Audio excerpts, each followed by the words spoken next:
Hi all and welcome back. Here Comes the Swarm launches into early access on March 5th. Its demo is sitting at 97% positive on Steam, and almost nobody outside the survival RTS community knows it exists yet. So, instead of sitting through 3 videos that don't actually tell you what the game is, here's everything you need to know so you can decide and get back to actually playing games. This is a survival RTS in the same lane as They Are Billions and Age of Darkness. You build a settlement, manage resources, train an army, and defend against massive waves of alien creatures called the Swarm. If you've played those games, you know the formula.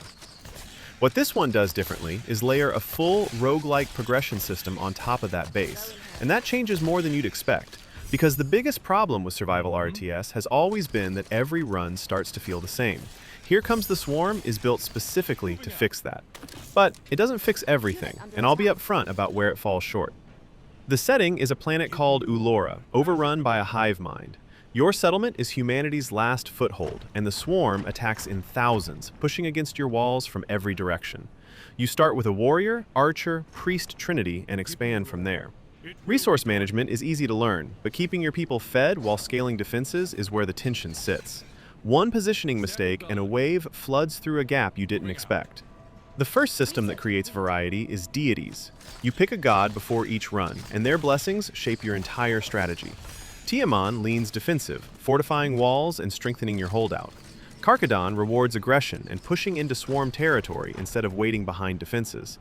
A Tiamat run feels like building a fortress. A Karkadon run feels like launching a counterattack. Same map, different game. And more deities are planned for future updates.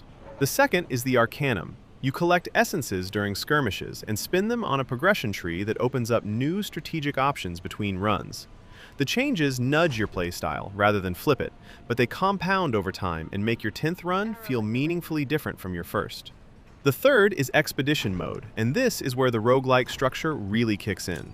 You move across a map, pick up blessings, deal with burdens, face escalating threats, and every decision reshapes the run. Enemies, like the Tunneler, emerge at strategic spots, grow stronger the longer you ignore them, and drop a reward if killed before they retreat.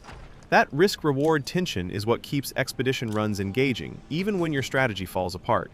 No two expeditions play out the same way, and that's something They Are Billions never offered. Now, here's where I'm honest. If you're expecting this to completely reinvent survival RTS, it doesn't. The core loop of build, defend, survive, expand will feel very familiar if you've played the genre before. The deity and arcanum systems add real variety, but the moment-to-moment gameplay is still recognizably the same subgenre. If you're looking for more of what you love, with meaningful progression layered on top, and a team that's actively listening to feedback, that's exactly what this is. This is early access from Cable Hook Games, a small Dutch team who built this over 7 years alongside day jobs.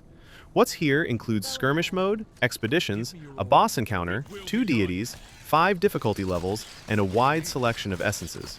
Endless mode is confirmed for a post-launch update, and more deities, units, and enemy types are planned.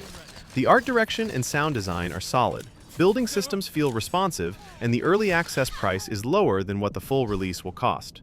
So here's where this lands. Here Comes the Swarm is the first survival RTS that genuinely solves the replay problem. Deities shape your strategy, the Arcanum evolves your options, and Expedition Mode makes sure no 2 runs blur together. It doesn't rewrite the genre, but it gives it something it's been missing.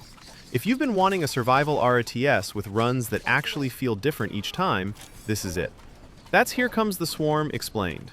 If you want more like this, my breakdowns of Absalom and Tales of Berseria are on screen now. That was it. If you like videos that don't waste your time, a like and subscribe helps.